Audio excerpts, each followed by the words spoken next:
going, guys? It's Jake from the Clicktool Academy. Today we have a copywriting theory video for Theory Thursdays. We're going to be going over FOMO. If you're not familiar with FOMO, it's fear of missing out.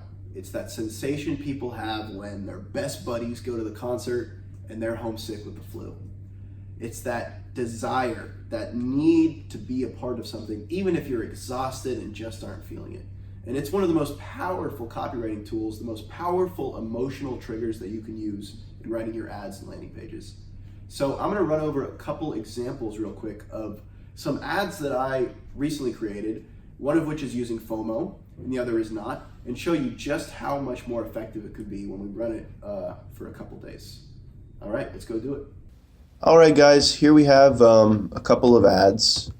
I chose an offer for a vacation service to Venice, Italy, and I decided to advertise it for this offer. And I used obviously a FOMO angle and an angle that doesn't use FOMO, and let's look at each of them now. So first let's look at the one that doesn't use FOMO. Here's kind of a more generic ad, right? It doesn't use FOMO. It is the same image as our other ad, but it sort of presents the message in a more generic way. It's not ineffective in doing so. It's clear. It's time for a getaway to Venice, Italy. Experience Venice and the romantic charm of the best Europe has to offer.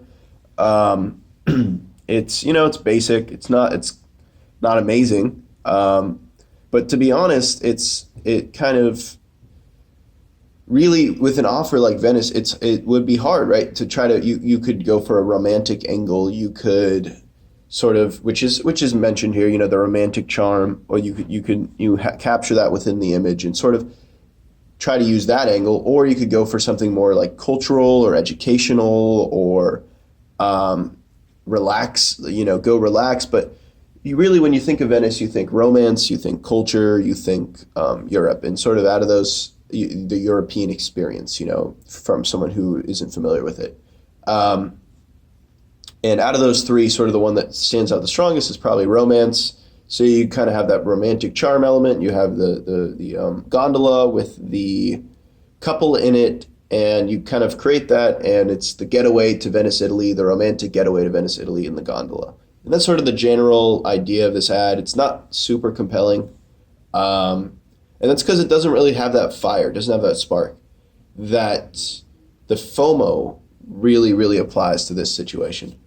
FOMO, again, fear of missing out, is so perfect for this type of offer because after doing a little bit of preliminary research, I realized that Venice is sinking right now due to whatever reasons. It's the architecture, the environment, whatever it happens to be. I'm not completely sure, but many experts are saying that within 50 years, Venice is going to sink underwater and it's going to disappear. And that alone, as a fact, is insane because people think of Venice as this experience of life, this bucket list experience. For many people, they want to go to the top of the Eiffel Tower at some point. They want to go to the Great Wall of China. They want to get on a gondola and go down the canals in Venice. They want to do these things. They're a part of their idea of what a good life will entail. And in an instance like this, using the fear of missing out is incredible. So let's go ahead and let's look at the ad that's using FOMO. Here we have visit Venice before it's too late. In 50 years, Venice will be underwater. Visit it now and experience the wonders that have amazed the world for generations. So you see here, we're really capturing that idea, right? In 50 years, Venice will be underwater, period. That enough, right?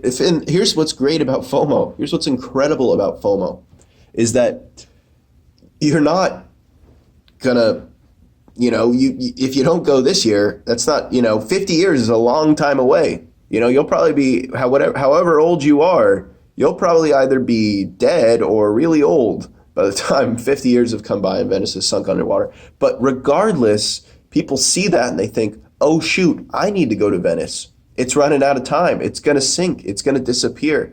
At the very least, some of the early signs of that change, I'm sure, will happen within the next 5 to 10 years. So I can't keep pushing this trip off. Because for many people, how it works is psychologically, they'll assume, as they often do, as we go over in other videos and in the Academy and also in the Clicktool Masterclass, which you should definitely check out, In the academy, we also go over the concept of waiting for a miracle, and this is a perfect example of when people wait for a miracle.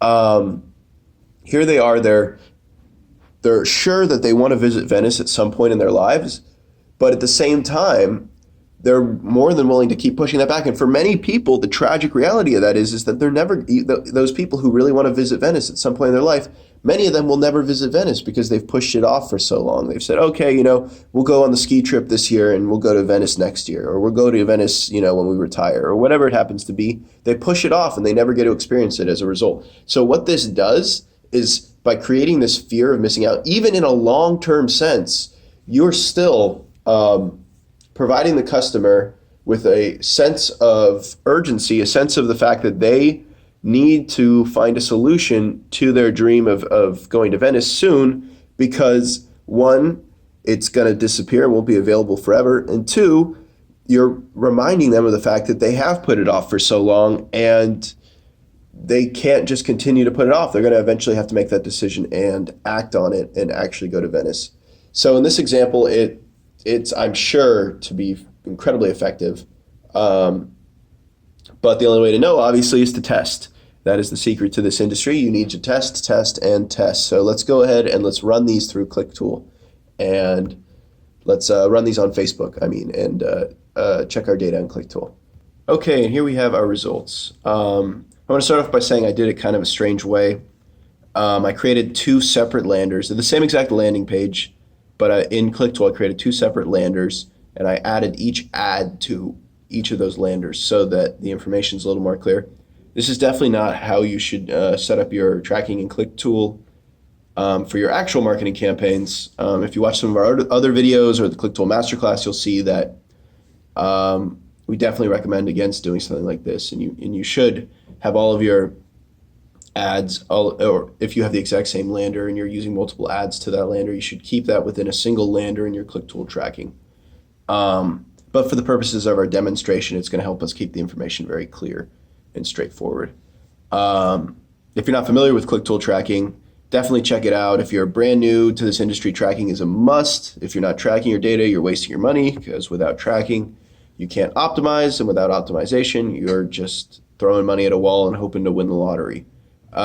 If you have already started using some sort of tracking software and you're paying an exorbitant fee for it, Clicktool is completely free, up to a ridiculous amount of clicks, like far more, than you could ever reach without becoming super successful already. So it's a great alternative to whatever monthly subscription fee you're paying for your current tracking software. So if you're not on Clicktool yet, definitely check it out. It's amazing. Anyways, back to the video here. So we have our two different landers, which are named after each of the ads that is being sent to that lander. So really, it's just our two different ads. But we can see that ad 1, which is our fear of missing out ad, has done significantly better than ad 2, which is our kind of controlled, more generic version. Both were sent pretty similar amounts of traffic, but as you can see, I think like almost exactly 3 times as much went to of clicks went to ad 1, which means that 3 times as many people who saw each of these ads clicked on ad 1. And even better, the click to offer, which is after they've clicked on the landing page, then clicking through to the offer to make the purchase, is almost 10 times as much. And this, to explain and to give some background, I wasn't biased at all in the landing page. It's the same landing page, and it's not one that particularly favors one angle over the other. It's pretty general. It's pretty basic. It's an advertorial style landing page. If you're not familiar with that, an advertorial style landing page is is something we go over in the masterclass and in some other videos. But it's a landing page that sort of looks like a news article type format. And it wasn't favoring either. But the thing is that the fear of missing out ad in this example was far more cohesive with just the general angle of this offer. It was just so natural to the idea of it's time to travel to Venice, right? The idea of the fear of missing out on experiencing Venice means that it is time to travel to Venice. So even with a more general landing page, it was incredibly successful. And we see 6 conversions, which is a 1.6 conversion rate. Not awful, not terrible by any means. I would consider that an initial success. Obviously, I'm going to go back. I'm going to look at my data. I'm going to run some more specific detail-oriented optimization tests, some split testing, and I'm going to try to improve that as much as possible. But for now, that's a pretty good start for this offer.